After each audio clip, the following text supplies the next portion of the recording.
প্রভুকে চেনে না, প্রভুকে জানে না, কোন সে পাপী জন। চোখ খুলে দেখো তাকে চেনা, সবখানে কত আয়োজন।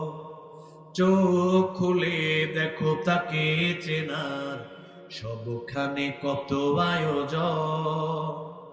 প্রভুকে চেনে না, প্রভুকে জানে না, কোন সে পাপী জন। চোখ খুলে দেখো তাকে চেনার, সবখানে কত আয়োজন। চোখ খুলে দেখো তাকে জানার, সবখানে কত আয়োজন। ঠিক কিনা বলেন, ঠিক কিনা? আমাকে একটা যুবক ভাই একটা ভিডিও পাঠাইলেন।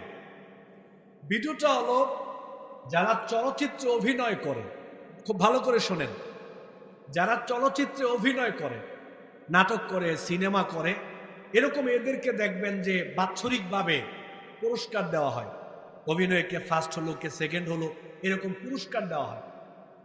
তো মেরিল প্রথম আলো নামে একটা অনুষ্ঠান আছে। এই অনুষ্ঠানের সংক্ষিপ্ত একটা ক্লিপ আমাকে একটা যুবক ভাই পাঠাইলেন। বলে যে হুজুর দেখেন কি কয়। তা আমি দেখলাম এক নাট্যকার, সে নাটকে অভিনয় করে ফার্স্ট হয়েছে, মেরিল প্রথম আলো পুরস্কার পেয়েছে। তো সে, তাকে যখন স্টেজে মঞ্চে ডাকা হলো, তাকে বলা হলো আপনার অভিব্যক্তিটা পেশ করেন। খেয়াল করেন, অভিব্যক্তিটা পেশ করেন। সে প্রথমে মাইকটা নিয়ে বলতেছে, আজকে যে আমি ফার্স্ট হয়েছি এই জন্য সর্বপ্রথম আমি আল্লাহ তাআলার শুকরিয়া আদায় করতেছি। কার শুকরিয়া আদায় করতেছে? আল্লাহ তাআলার। সে প্রথমে ধন্যবাদটা আল্লাহ তাআলাকে দিছে। কি কইরা ফার্স্ট হয়েছে? নাটকে অভিনয় করে, একটা হারাম কাজ করে সে ফার্স্ট হয়েছে।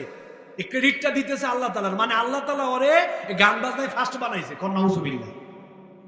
ন্যূনতম ধর্মীয় জ্ঞানটুকু যদি থাকতো, কোনো মানুষ এই কথা বলতে পারে? এরপরে একজনকে বলল, আচ্ছা তোমার অভিব্যক্তি বলো। ও একটা সিনেমা নির্মাণ করছে, বললো যে সিনেমাটা কেমন চলতে পারে। ও বলতেছে আশা রাখি ইনশাআল্লাহ এই সিনেমাটা এবার সুপার হিট হবে। মাঝখানে কি লাগাইছে? কন্যাকে কি লাগাইছে? ইনশাআল্লাহ লাগাইছে। মানে আল্লাহ যদি চায় তাহলে এই ছবিটা এবার খুব হিট হবে। নাউজুবিল্লাহি মিন যালিক। ধর্মের ব্যাপারে ন্যূনতম জ্ঞানটুকু নাই। ও বলতেছে ইসলামকে আমি এই জায়গায় রাখবো না ইনশাআল্লাহ। কথায় কথায় ইনশাআল্লাহ আছে না নাই? নাউজুবিল্লাহি মিন যালিক।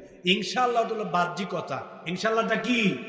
বাহ্যিকতা। এই জন্য যাদের অন্তরে নেফাকি রয়েছে, মুনাফিক রয়েছে, ওদের বাহ্যিকতার মধ্যে দেখবেন যে সুবহানাল্লাহ, আল্লাহু আকবার, ইনশাআল্লাহ, এরপরে আল্লাহ, ইসলাম, অনেক কিছু থাকবে। কিন্তু ভিতরে ভিতরে দেখবেন ওরা ইসলামকে জবাই করতে চায়। ইসলামের বিজয় ওদের সহ্য হয় না। ইসলামের বিজয়ের কথা বললেই মুখটা কালো হয়ে যায়। ইসলামকে দেখতে পারে না, আলেম ওলামা দেখতে পারে না, কোরআন সুন্নাহর কথা ভালো লাগে না, আল্লাহ বিল্লাহ ভালো লাগে না, নবী ভালো লাগে না। দেখবেন এরকম স্বভাব যাদের মধ্যে থাকে, এরা হলো খাঁটি মুনাফিক। কি মুনাফিক? খাঁটি মুনাফিক। মুসলিমদের ভিতর থেকে এরা জাহান্নামে যাবে, চিরকাল জাহান্নামে এরা অবস্থান করবে। আল্লাহ রাব্বুল আলামিন বলেন, ইন্নাল মুনাফিকিনা ফিদ দারকিল আসফালি মিনান নার। নিশ্চয়ই যারা মুনাফিক অবস্থায় যারা মৃত্যুবরণ করবে, খাঁটি মুনাফিক হয়ে যারা মৃত্যুবরণ করবে, ওই খাঁটি মুনাফিক গুলো জাহান্নামের সর্বনিম্ন তলদেশে থাকবে। জাহান্নামের সবচেয়ে নিম্ন তলদেশে যারা খাঁটি মুনাফিক তারা অবস্থান করবে। যারা খাঁটি মুনাফিক তারা জাহান্নামের সর্বনিম্ন তলদেশে তারা অবস্থান করবে। কেন? কাফেরদেরও নিচে থাকবে তারা।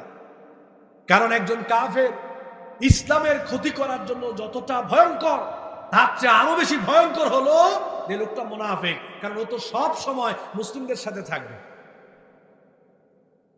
বর্তমানে এই বাংলাদেশকে নিয়ে, বাংলাদেশের মুসলমানদেরকে নিয়ে, বাংলাদেশের ইসলামকে নিয়ে তথা অন্যান্য ধর্মের ভাই বোনদেরকে নিয়েও একটা গভীর ষড়যন্ত্র চলতেছে, চক্রান্ত চলতেছে। সাম্প্রদায়িক সম্প্রীতির সর্বোচ্চ দৃষ্টান্ত বাংলাদেশের দিকে যদি আমরা তাকাই তাহলে পাই। এই বাংলাদেশ সাম্প্রদায়িক সম্প্রীতির জন্য একটা নজির। যুগ যুগ ধরে এদেশে মুসলিম অমুসলিম সবাই সুন্দরভাবে জীবন যাপন করে যাচ্ছি। অমুসলিমরা তাদের ধর্ম পালন করছে, আমরা ইসলাম ধর্ম পালন করছি। আমাদের মধ্যে কোনো ঠেলাঠেলি, আমরা তাদেরকে কোনো কিছু বলি না, তারাও আমাদের কোনো কিছু বলে না। তবে আমরা তাদেরকে দাওয়াত দিই, ইসলামের দাওয়াত দেই, কিন্তু ইসলাম গ্রহণ করার জন্য তাদেরকে আমরা বাধ্য করি না, তাদের উপর জোর জুলুম করি না, নির্যাতন করি না। তারাও আমাদেরকে গালাগালি করে না, তারাও আমাদের উপরে নির্যাতন করে না।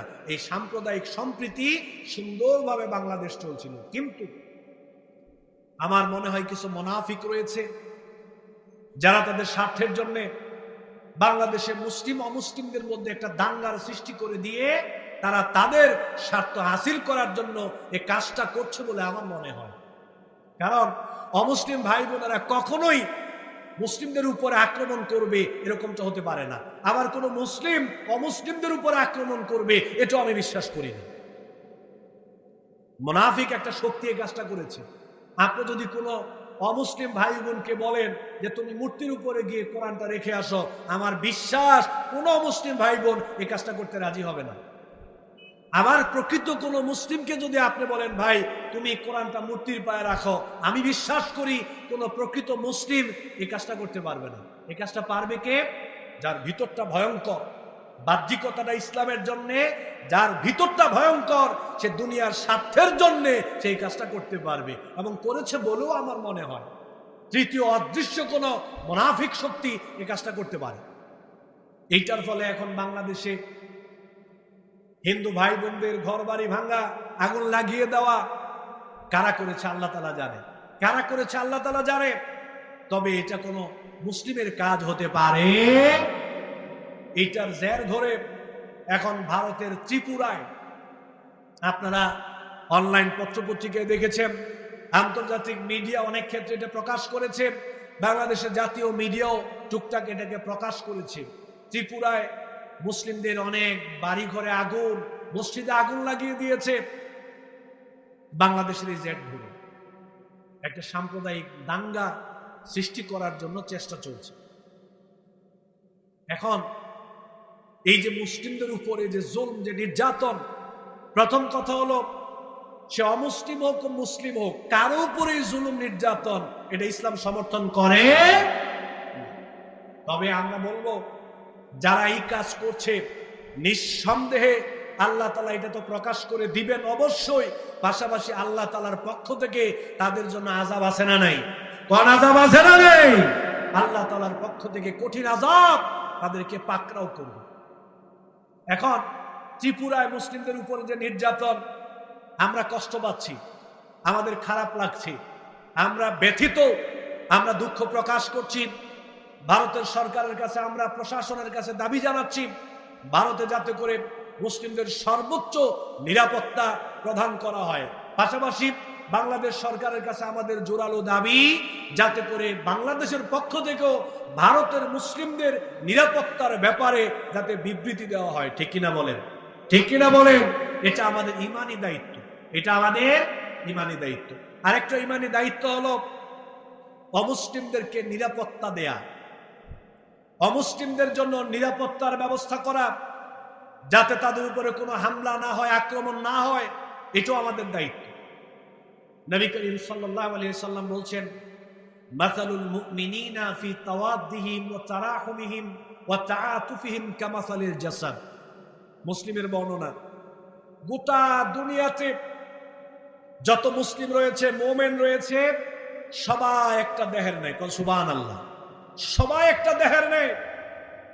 আমার গোটা 3.5 হাত বডির পায়ের পাতায় যদি আমার একটা কাটা বেঁধে কোনো আঘাত লাগে, আমার গোটা শরীর সেটা অনুভব করে, কষ্ট লাগে, সাথে সাথে আমি আমার ব্যথা দূর করার জন্য চেষ্টা করি। আল্লাহর নবী বললেন, গোটা দুনিয়াতে যত মুসলিম রয়েছে সমস্ত মুসলিমরা মিলে একটা দেহের নেই। পৃথিবীতে যে কোনো জায়গায় কোনো মুসলমান যদি কষ্ট হয়, কোনো মুসলমান যদি কষ্ট পায়, হামলার শিকার হয়, জুলুমের শিকার হয়, নির্যাতনের শিকার হয়, তাহলে পৃথিবীতে যে কোনো জায়গায় মুসলিমরা থাকুক না কেন, প্রত্যেকটা মুসলমানের ওই মুসলিমের কষ্টে তাদেরকেও ব্যতীত হতে হবে। কোন সুবহানাল্লাহ। আমরা একটা দেহের নেই। ওই মুসলিমদের কষ্টে আমাদেরও ব্যথা পেতে হবে, আমাদেরও ব্যথিত হতে হবে। যদি এরকম হয় মুসলিমদের উপরে নির্যাতন করা হচ্ছে কিন্তু আমার ব্যথা লাগে না, আমার কষ্ট লাগে না, তাহলে বুঝতে হবে আমার ঈমানের সমস্যা আছে। কোথায় সমস্যা আছে? ঈমানের সমস্যা আছে। এই জন্য প্রিয় ভাই সব, আমরা সবাই সজাগ থাকবো, সোচ্চার থাকবো, সচেতন থাকবো। মুসলিম অমুসলিমদের মধ্যে একটা দাঙ্গা হাঙ্গামার সৃষ্টি করে দিয়ে ইসলামের বিজয়কে দমন করা, ইসলামকে নিয়ন্ত্রণ করা, মুসলমানদেরকে নিয়ন্ত্রণ করা, মুসলিমদেরকে ইসলামের বিজয় থেকে দমিয়ে রাখার একটা গভীর ষড়যন্ত্র চক্রান্ত চলছে বলে আমরা মনে করি। এজন্য আমাদের সজাগ থাকতে হবে, সোচ্চার থাকতে হবে।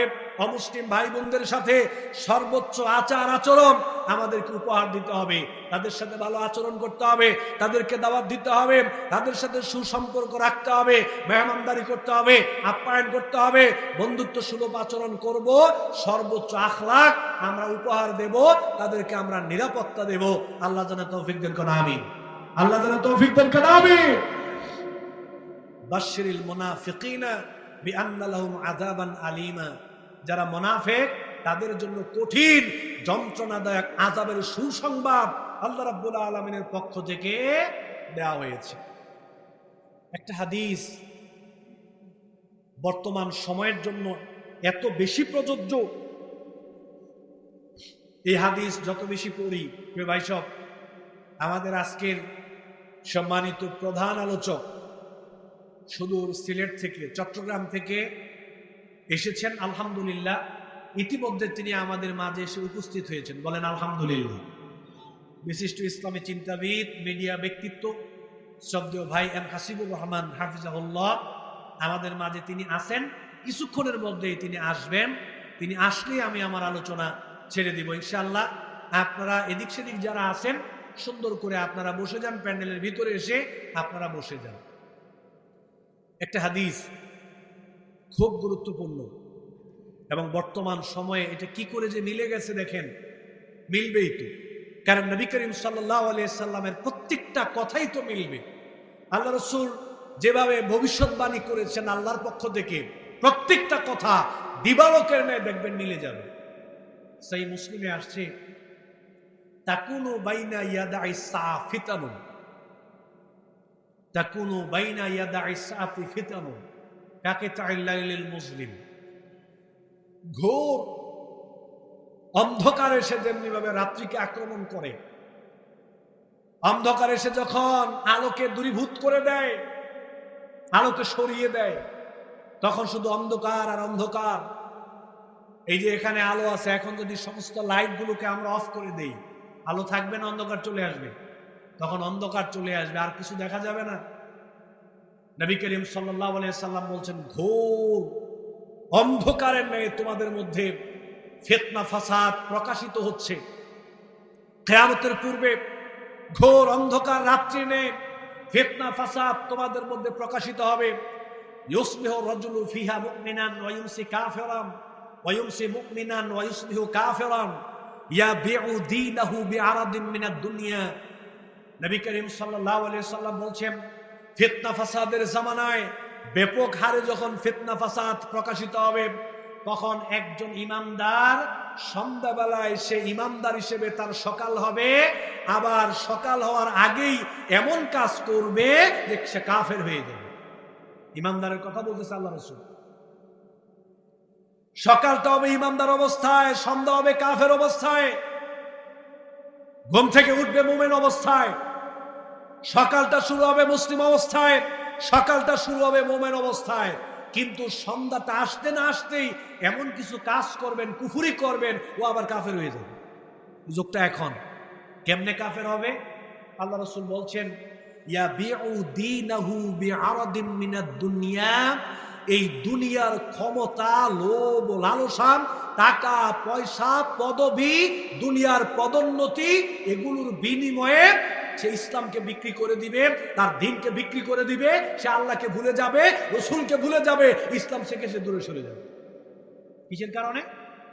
সামান্য দুনিয়ার একটু পদোন্নতি, তার একটু পদ দরকার, সভাপতি হওয়া দরকার, তার এমপি হওয়া দরকার, তার মন্ত্রী হওয়া দরকার, অমুক টেক্সটাইলের মালিক হওয়া দরকার, যে গোটা প্রশাসনকে নিয়ন্ত্রণ করবে, সুপ্রিম পাওয়ার দরকার। একজন মুসলিম সে বলছে আশহাদু আল্লা ইলাহা ইল্লাল্লাহ ওয়া আশহাদু আন্না মুহাম্মাদার রাসূলুল্লাহ, সাক্ষ্য দিয়েছে। ও বলেছে আল্লাহ, ইসলাম ছাড়া আর কোনো ধর্ম নেই, ধর্ম বলতে যা বোঝায় সেটা ইসলাম। আপনার কাছে গ্রহণযোগ্য কেবলমাত্র একটাই ধর্ম, সেটা হলো ইসলাম। লা ইলাহা ইল্লাল্লাহ, ইসলাম ছাড়া সঠিক কোনো ধর্ম। এই স্বীকারোক্তি দিয়েছে। এই স্বীকারোক্তি দেওয়ার পরও একজন ভদ্রলোক বলতেছে, অনেক ভদ্রলোকেরাই বলে এই জায়গায় আমরা ইসলাম রাখবো না, এই জায়গায় ইসলামের দরকার নাই, এ জায়গায় ইসলামের দরকার নাই। দুনিয়ার সামান্য একটু পদটা একটু বাড়বে, হয়তো সে এমপি হবে বা মন্ত্রী হবে, অথবা অনেক টাকার মালিক হবে, অথবা তাকে বাহাবা দেওয়া হবে, ধন্যবাদ দেওয়া হবে। শুধু এতটুকু পাওয়ার জন্য সে ইসলামকে বিসর্জন দিল। ইয়াবিউ দীনাহু বিআরাদিন মিনাদ দুনিয়া, আল্লাহ রাসূল বলছেন দুনিয়ার বিনিময়ে ও ইসলামকে বিক্রি করে দিবে। আমার দুনিয়ার পদ দরকার, ইসলাম বাদ। ইসলাম ছাড়তে হলে আমি ছাড়বো, তাও আমার ক্ষমতা দরকার, তাও আমার পদোন্নতি দরকার, তাও আমার পদবি দরকার, আমার সুপ্রিম পাওয়ার দরকার। এরকম আল্লাহর ওলি আছে না নাই? কথা কোন আছে না নাই? এরকম বহু আল্লাহর ওলি আছে। ও মুসলমান, কিন্তু ইসলামের বিজয়কে সহ্য করতে পারে না। আফগানিস্তানে তালেবানদের যখন বিজয় আসলো, তো ইমানদারদের জন্য তো এটা খুশির খবর, ঠিক কিনা ভাই? বলেন খুশির খবর কিনা? পৃথিবীর যে কোনো জায়গায় যদি মুসলিমদের বিজয় হয়, মুসলিমরা ক্ষমতায় আসে, এটা গোটা দুনিয়াতে মুসলমানদের জন্য খুশির খবর কিনা? বলেন খুশির খবর কিনা? এটা খুশির খবর। কিন্তু অনেককেই দেখেছি আমরা, অনেকের বক্তব্য শুনেছি, পৃথিবীর কোন রাষ্ট্রে যদি ইসলাম ক্ষমতায় আসে, ইসলামের বিজয় হয়, অনেক মুসলিমদের মুখ কালা হয়ে যায়। অনেক মুসলিম এটা মানতে পারে না, সহ্য করতে পারে না। তাহলে প্রিয় ভাই সব, আমি 3 ভাগ বললাম। 1 যারা কাফের, 2 যারা মুশরিক, 3 যারা মুনাফিক। এই 3 শ্রেণী আবার 2 ভাগে বিভক্ত। যারা কাফের, অমুসলিম যারা, তারা কাফের।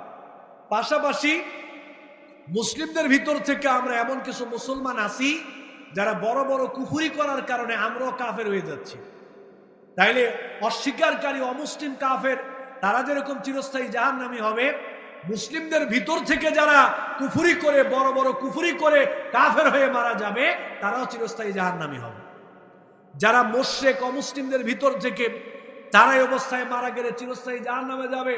আবার মুসলিমদের ভিতর থেকে এরকম কিছু মানুষ আমরা আছি যারা আল্লাহ তাআলার সাথে বড় বড় শিরিক করতেছি, চিন্তার দিক থেকে, আকীদার দিক থেকে। আমরাও যদি অবস্থায় মারা যাই, আমরাও চিরস্থায়ী জাহান্নামে যাব।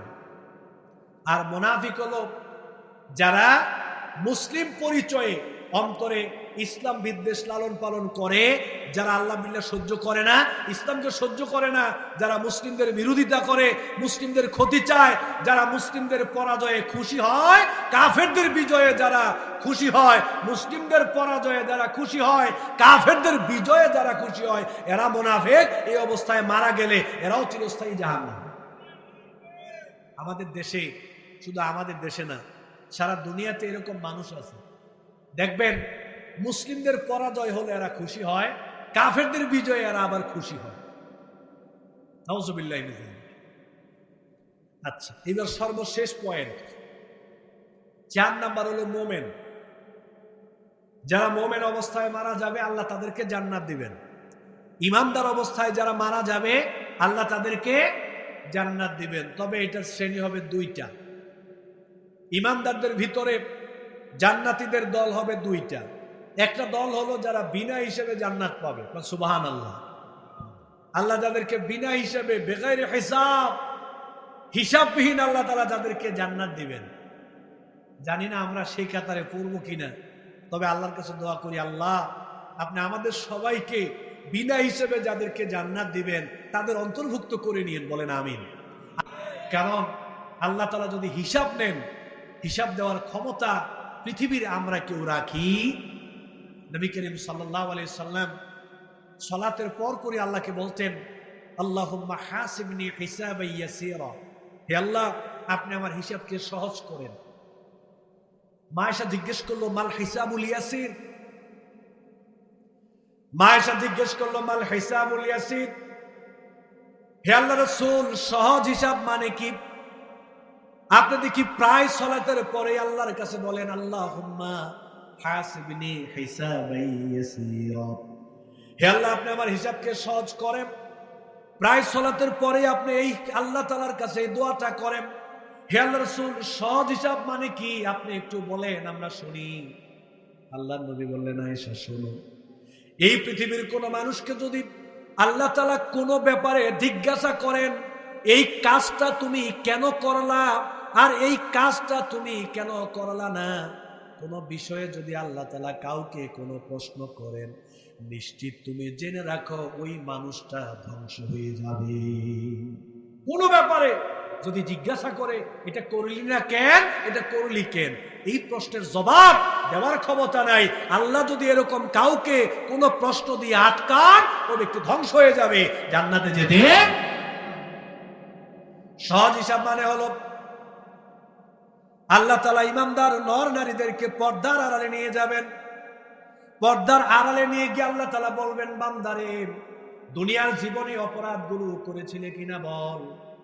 বান্দা ভয়ে ভয়ে বলবে আল্লাহ করে ফেলেছিলাম, আল্লাহ ভুল করে ফেলেছিলাম, ক্ষমা করে দেন।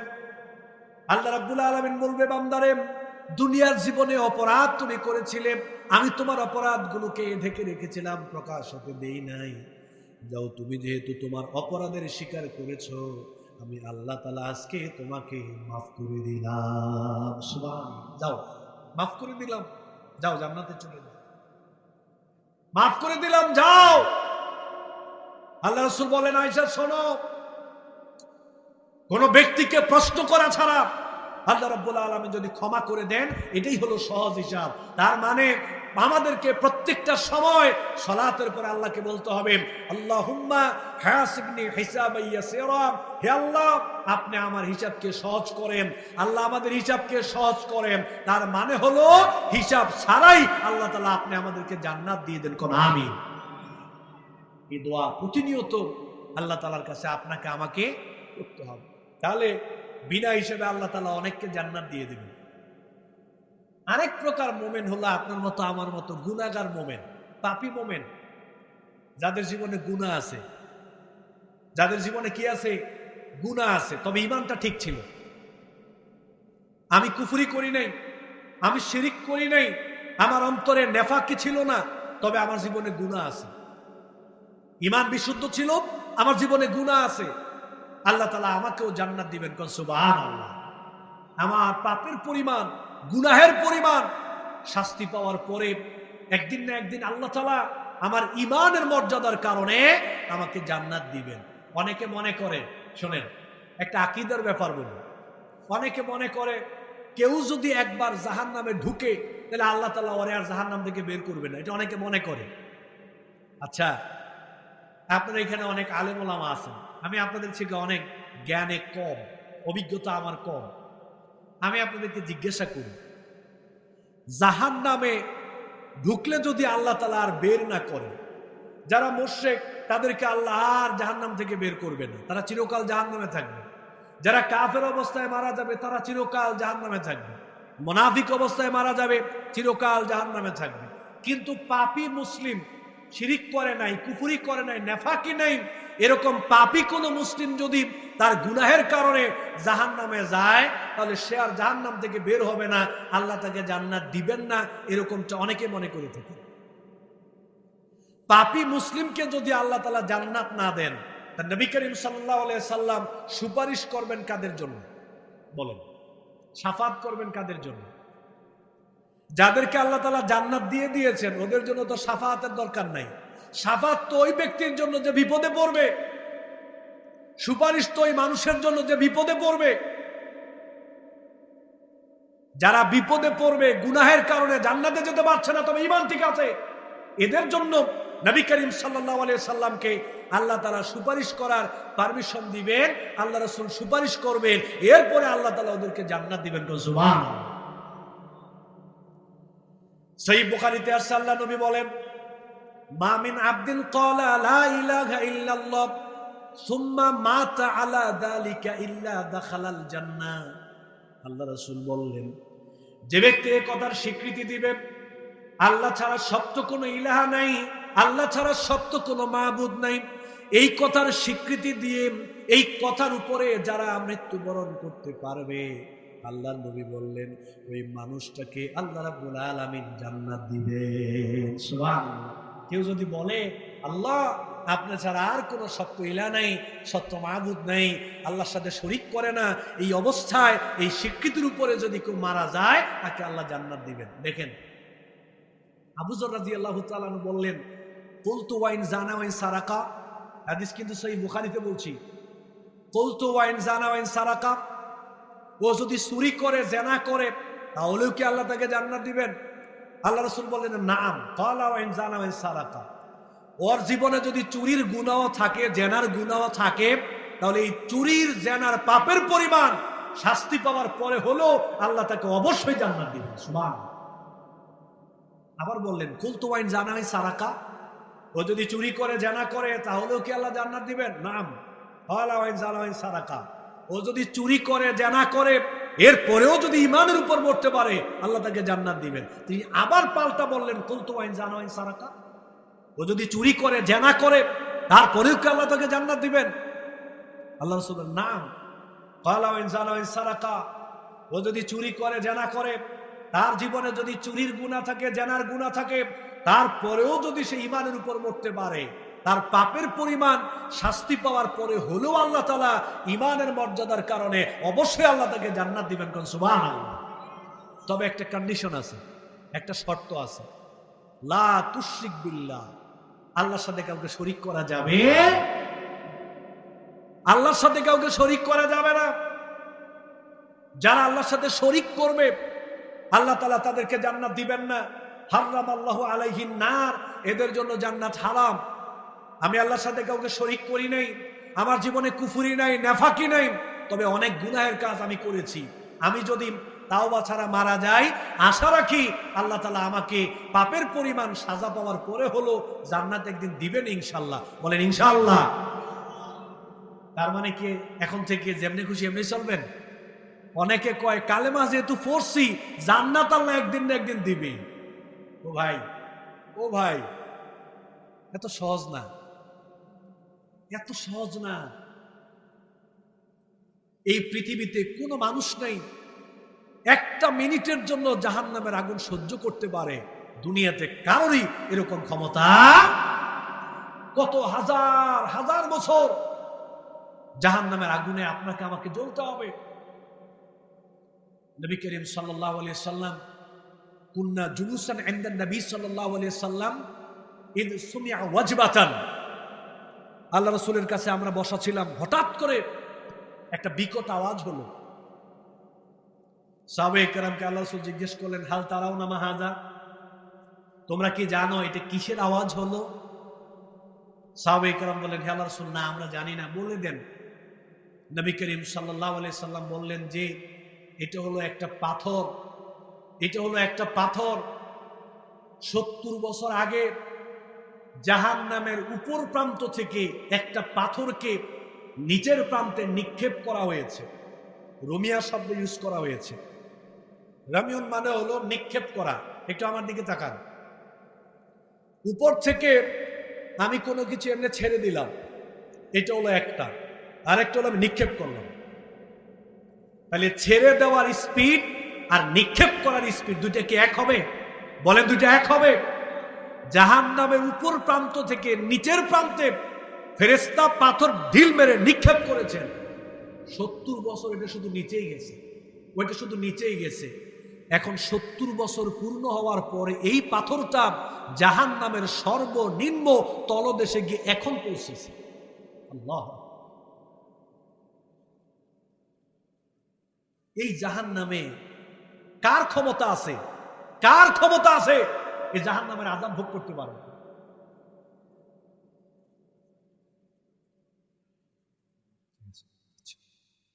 ভাই সব এই কথা বলবেন না যে একবার না একবার আল্লাহ জান্নাত দিবে, যেমনি খুশি এমনি চলবো না। কত হাজার হাজার বছর আল্লাহ তাআলা জাহান্নামে পোড়াবেন, তার কোনো গ্যারান্টি নেই।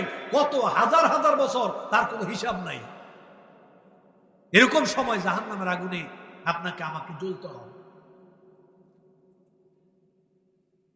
আল্লাহ রাব্বুল আলামিন বলেন, ওয়াবাশশিরিল্লাযীনা আমানু ওয়া আমিলুস সলিহাতি আন্না লাহুম জান্নাহ। যারা ঈমান আনয়ন করেছে, ঈমান আনয়ন করার পরে যারা নেক কাজ করেছে, আমলে সালেহ করেছে, ঈমান আনয়ন করার পরে যারা ভালো ভালো কাজ করেছে, আল্লাহ রাব্বুল আলামিন বললেন ওই মানুষগুলোর জন্যই রয়েছে জান্নাতের সুসংবাদ। সুবহানাল্লাহ। যারা ঈমান এনেছে, ঈমান আনার পরে যারা আমলে সালেহ করেছে, নেক কাজ করেছে, যারা ভালো ভালো কাজ করেছে, আল্লাহ বলছে এদের জন্যই জান্নাত। এরা শিরিক করে নাই, এরা কুফরি করে নাই, এদের অন্তরে নেফাকি ছিল না। আল্লাহ বলছে আমি এদেরকে জান্নাত দেব। ইন্নাল্লাযীনা আমানু ওয়া আমিলুস সলিহাত কানাত লাহুম জান্নাতুল ফিরদাউসি নুজুলা। আল্লাহ বললেন নিশ্চয়ই যারা ঈমান এনেছে, ঈমান আনয়ন করার পরে যারা আমলে সালেহ করেছে, নেক কাজ করেছে, আল্লাহ রাব্বুল আলামিন বলেন আমি তাদের জন্যই জান্নাতুল ফিরদাউস প্রস্তুত করে রেখেছি। ওই মানুষগুলোকেই আমি জান্নাতুল ফিরদাউস দান করব। সুবহানাল্লাহ। তাহলে আমরা জান্নাতে যেতে চাই, আল্লাহ আমাদেরকে জান্নাত দিবেন। আমরা যারা মুমিন অবস্থায় মারা যাব, ঈমান নিয়ে মারা যাব, আমল নিয়ে মরতে পারবো, আল্লাহ আমাদেরকে জান্নাত দিবেন। প্রিয় ভাই সব একটু বোঝার চেষ্টা করেন। এই দুনিয়াতে আমরা অনেকে আমল করি, ভালো ভালো কাজ করি, ঈমানও ঠিক আছে। হাদিসের মধ্যে আসছে, মুসলিমের বর্ণনা, ইয়াতবাউল মাইয়াতা সালাসা আহলুহু ওয়া মালুহু ওয়া আমালুহু ইয়ারজিউ ইসনাইন ওয়া ইয়াবকা ওয়াহিদুন ইয়ারজিউ আহলুহু ওয়া মালুহু ওয়া ইয়াবকা আমালুহু। মানুষ যখন মারা যায়, তাকে যখন খাটিয়াতে করে কবরস্থানের দিকে নিয়ে যাওয়া হয়, তখন তিনটা জিনিস তাকে ফলো করে, অনুসরণ করে। কবর পর্যন্ত তিনটা জিনিস তার সাথে যায়। পৃথিবীর মানুষ তার সাথে থাকে, আত্মীয় স্বজন পরিবারের লোকজন তার সাথে কবর পর্যন্ত যায়। খাটিয়া তার সাথে যায়, কোদাল যায়, বালতি যায়, মগ যায়, আসবাবপত্র তার সাথে যায়। আর তার দুনিয়ার জীবনের কর্মকাণ্ড কবর পর্যন্ত তার সাথে যায়। যখন তাকে কবরে দাফন করা হয়, যখন তাকে কবরে রেখে দেওয়া হয়, মানুষ তাকে ত্যাগ করে চলে আসে, সম্পদ তাকে ত্যাগ করে চলে আসে। কবরের সঙ্গী হয় একটা জিনিস, সেটা হলো তার ঈমান এবং আমল। ঈমান এবং আমল। আমাদের সমাজের মানুষ এই বিষয়টা অনেক ক্ষেত্রে আমরা খেয়াল করি না। মনে রাখবেন, ঈমান আনয়ন করা, আমল করা, ঈমান আনয়ন করা, আমল করা, এটা যতটা গুরুত্বপূর্ণ কাজ, তার চেয়ে আরো অনেক গুরুত্বপূর্ণ হলো মৃত্যুর আগ পর্যন্ত এই ঈমান এবং আমলকে সংরক্ষণ করা। ঈমান আনয়ন করা, আমল করা, এটা যতটা জরুরি, এর চেয়ে আরো বেশি জরুরি হলো মৃত্যুর আগ পর্যন্ত এই ঈমান এবং আমলকে সংরক্ষণ করা, হেফাজত করা। এক ভদ্রলোক বিদেশ যাবে, আমেরিকা যাবে, কত টাকা লাগবে? বলো যে 20-25 লক্ষ টাকা লাগবে। সে মার স্বর্ণের চেন বিক্রি করলো, বাবার জমি বিক্রি করলো, মার একটা গাভী ছিল বিক্রি করলো, বাড়ির আশেপাশে একটু জমি ছিল বিক্রি করলো। এগুলো বিক্রি করে আমেরিকার জন্য টাকা পয়সা জমা দিল। আগামীকাল সকাল 10টায় ধরেন ফ্লাইট।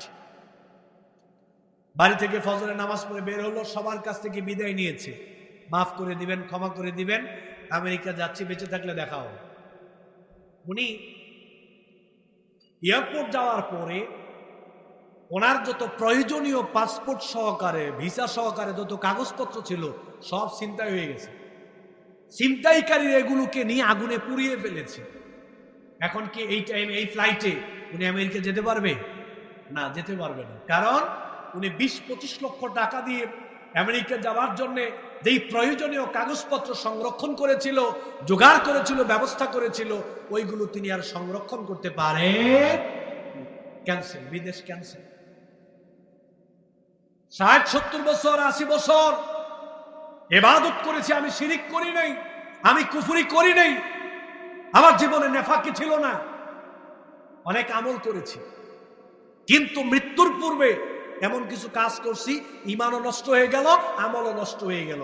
ইমানও সংরক্ষণ করতে পারি নাই, আমি আমলও সংরক্ষণ করতে পারি নাই। শিরিক করেছিলাম, কুফরি করেছিলাম। আল্লাহ তাআলা কয় তোর ইমানও বাতিল, তোর আমলও বাতিল। ঠিক কিনা? কোন ঠিক কিনা? অতএব ইমান নিয়ে যদি মরতে পারি, কুফরি থেকে যদি বেঁচে থাকতে পারি, শিরক থেকে যদি বেঁচে থাকতে পারি, আল্লাহ তাআলা অবশ্যই আমাদেরকে জান্নাত দিবে। নবী করিম সাল্লাল্লাহু আলাইহি ওয়াসাল্লাম মাকামে মাহমুদের কাছে সেজদায় পড়ে থাকবেন। সেজদায় পড়ে আল্লাহ রাব্বুল আলামিনের প্রশংসা করবেন, আল্লাহ তাআলাকে ডাকবেন। আল্লাহ রাব্বুল আলামিন বলবে, হাবিব মাথা উঠান, কি চাইবেন চান আপনাকে দেওয়া হবে। এবার আল্লাহর নবী আল্লাহ তাআলার প্রশংসা করে বলবে, রব্বুল আলামিন দুনিয়ায় থাকতে যারা জবের দানা পরিমাণ ঈমান, গমের দানা পরিমাণ ঈমান, অণু পরিমাণ ঈমান, পরমাণু পরিমাণ ঈমান নিয়ে যারা মৃত্যুবরণ করতে পেরেছিল, রব্বুল আলামিন আজকে আপনি তাদের সবাইকে মাফ করে দেন। সুবহানাল্লাহ। কয়েক ধাপে ধাপে বলবো। জবের দানা পরিমাণ ঈমান, গমের দানা পরিমাণ ঈমান, পরমাণু পরিমাণ ঈমান, অণু পরিমাণ ঈমান, সরিষার দানা পরিমাণ ঈমান নিয়ে যারা মৃত্যুবরণ করতে পেরেছিল, আপনি তাদেরকে আজকে জান্নাত দেন। আল্লাহ তাআলা বলবেন, নবী সরিষার দানা পরিমাণ ঈমান, গমের দানা পরিমাণ ঈমান, জবের দানা পরিমাণ ঈমান, অণু পরিমাণ ঈমান, পরমাণু পরিমাণ ঈমান নিয়ে যারা মৃত্যুবরণ করতে পেরেছিল, জান আজকে আমি তাদের সবাইকে মাফ করে দিলাম, আপনি তাদের সবাইকে আজকে জান্নাতে নিয়ে যান। সুবহানাল্লাহ। আল্লাহ রাসূল সুপারিশ করে এদেরকে জান্নাত নিয়ে যাবেন, আল্লাহ এদেরকে জান্নাত দিয়ে দিবেন। নবী আবার সেজদায় পড়ে যাবেন। মুসলিম শরীফের হাদিস শোনাচ্ছি। নবী আবার সেজদায় পড়ে যাবেন। সেজদায় পড়ে গিয়ে আবার কান্নাকাটি করবেন। আল্লাহ তাআলা বলবে, হাবিব মাথা উঠান, কি চাইবেন চান আপনাকে দেওয়া হবে। আল্লাহ নবী মাথা উঠিয়ে বলবো, রব্বুল আলামিন দুনিয়ায় থাকতে যারা শুধুমাত্র লা ইলাহা ইল্লাল্লাহ এই কালেমার উপরে ঈমান রেখে যারা মরতে পেরেছিল, আপনি আজকে তাদের সবাইকে জান্নাত দিয়ে দেন। সুবহানাল্লাহ। তাদের সবাইকে দেন যারা লা ইলাহা ইল্লাল্লাহ এই কালেমার উপরে ঈমান রেখে যারা মৃত্যুবরণ করতে পেরেছিল, এদেরকেও মাফ করে দেন, এদেরকেও জান্নাত দিয়ে দেন। আল্লাহ তাআলা বলবে, হাবিব এটা আপনার ব্যাপার নয়, এটা আমার ব্যাপার। আমি আল্লাহ তাআলা আমার ইজ্জতের কসম করে বলছি, যারা শুধুমাত্র লা ইলাহা ইল্লাল্লাহ এই কালেমার উপরে ঈমান রেখে যারা মৃত্যুবরণ করতে পেরেছিল, আজকে আমি তাদের সবাইকে মাফ করে দিলাম, আপনি সবাইকে জাহান্নাম থেকে বের করে জান্নাতে নিয়ে যান। সুবহানাল্লাহ। যান, মাফ করে দিলাম, যান ওদেরকে বের করেন, বের করে এদেরকে আপনি জান্নাতে নিয়ে যান। আতানি আতিন মিন আমদি রাব্বি ফাখায়্যারানি বাইনা আইয়ুদখিলা নিসফা উম্মাতিল জান্নাহ। তিরমিজির বর্ণনা, তিরমিজির হাদিস। জিবরাইল আলাইহিস সালাতু ওয়াস সালাম আল্লাহ রাসূলের কাছে আসলেন, এসে বলেন, হে রাসূল, আল্লাহ তাআলার পক্ষ থেকে আপনার জন্য দুইটা প্রস্তাব নিয়ে আসলাম, দুইটা প্রপোজ নিয়ে আসলাম। আল্লাহ রাসূল বলেন, কি বলো বলো। জিবরাইল আলাইহিস সালাতু ওয়াস সালাম বলেন, রাসূল আল্লাহ আপনাকে দুইটা প্রস্তাব দিয়েছে। একটা প্রস্তাব হলো আপনার উম্মতের অর্ধেক বিনা হিসেবে জান্নাতি, এটা আপনি নিবেন?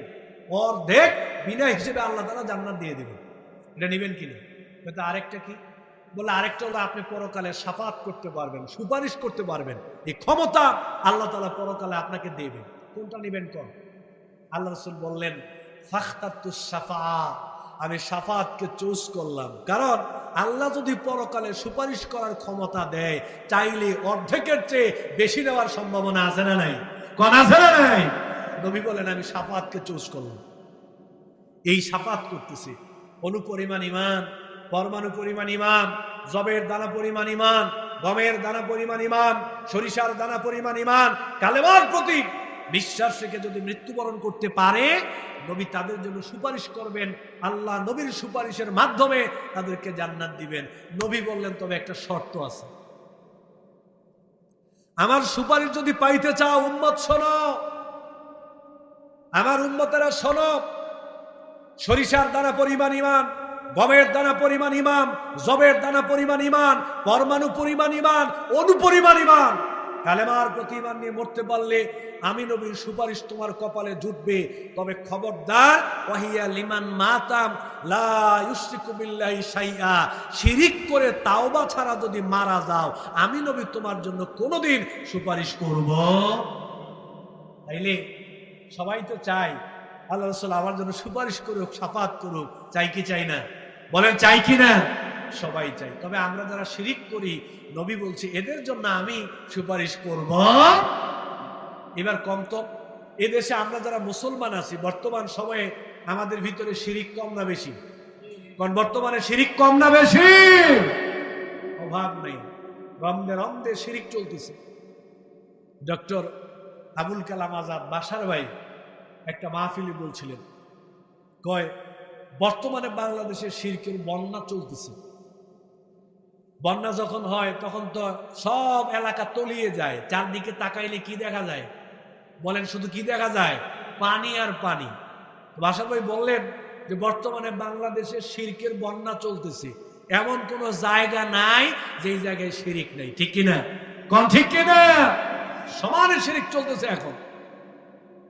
মানুষ কবরকে কেন্দ্র করে শিরিক করে, মাজারকে কেন্দ্র করে শিরিক করে, মানুষকে কেন্দ্র করে শিরিক করতেছে, মৃতদেরকে কেন্দ্র করে শিরিক করতেছে, বৃক্ষকে কেন্দ্র করে শিরিক করতেছে, বস্তুকে কেন্দ্র করে শিরিক করতেছে, মূর্তিকে কেন্দ্র করে শিরিক করতেছে, তারপরে দেবদেবীকে কেন্দ্র করে শিরিক করতেছে। আছে না নাই? কোন আছে না নাই? সমানে চলতেছে। এক মুসলিম আমি দেখলাম, উনি আমাদের হিন্দু ধর্মের ভাই বোনদের পূজাতে গেল। উনি কিন্তু মুসলিম, উনি কি মুসলিম, হিন্দু ধর্মের ভাই বোনদের পূজাতে গেল। পূজাতে গিয়ে উনি সিঁদুর পরলেন। কি পরলেন ভাই? কপালে সিঁদুর পরলেন। এরপরে মূর্তির সামনে তিনি নম নম করলেন।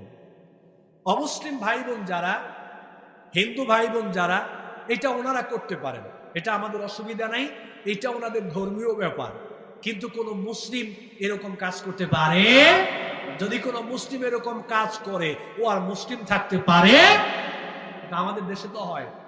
হয় কেমন জানেন? ওই যে শয়তান একটা স্লোগান আমাদেরকে শিখাইছে, ধর্ম যার যার, উৎসব সবার। এটা তাওহীদের গোড়াকে জবাই করার একটা স্লোগান।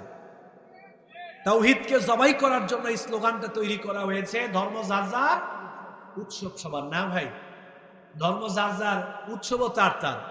ধর্ম যার যার, উৎসবও তার তার। অমুসলিম ভাইদের ধর্মীয় কৃষ্টি কালচার রয়েছে, ধর্মীয় অনুষ্ঠান রয়েছে, এটা ওনাদের অনুষ্ঠান, ওনারা পালন করছেন, আমাদের কোনো অসুবিধা নেই।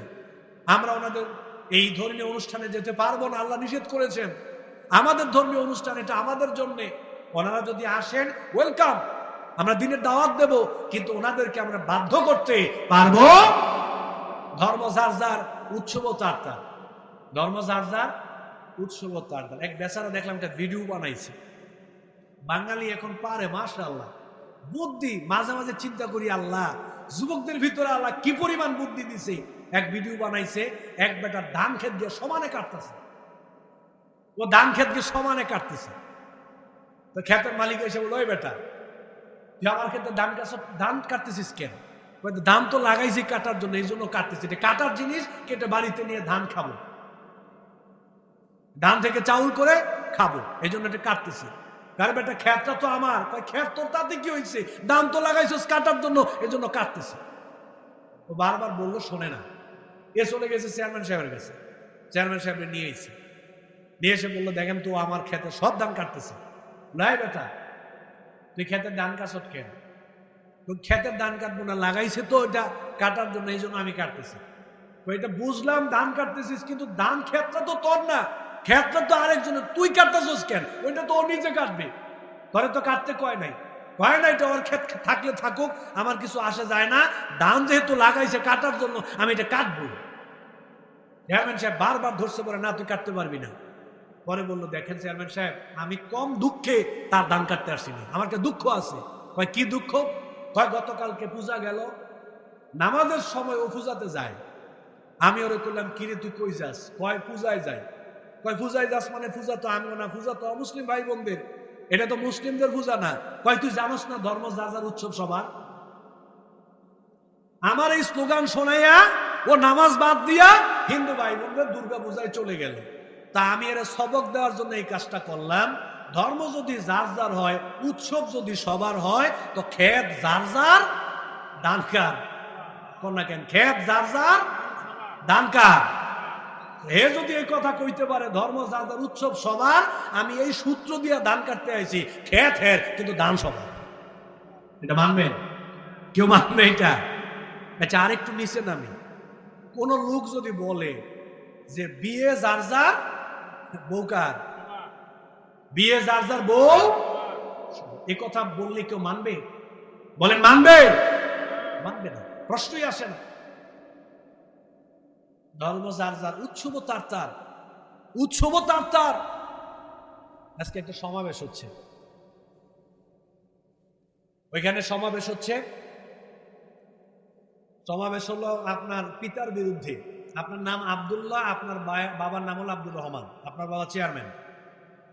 ওইখানে একটা সমাবেশ আপনার বাবার বিরুদ্ধে, বিশাল প্যান্ডেল করেছে, মাইকিং করেছে, পোস্টার করেছে, মাইকিং করতেছে। প্রিয় ভাই সব, আগামীকাল সকাল 10টায় স্টেডিয়ামের মধ্যে আব্দুর রহমান সাহেবের বিপক্ষে বদনাম হবে।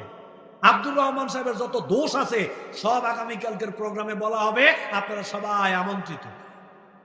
এবার আব্দুর রহমান সাহেবের ছেলে আব্দুল্লাহ, ও নিজে মাইকিং করে বলতেছে, প্রিয় ভাই সব, আগামীকাল সকাল 10টায় আব্দুল্লাহ সাহেবের যত বদনাম আছে সব স্টেডিয়ামে বলা হবে, আপনারা সবাই আমন্ত্রিত।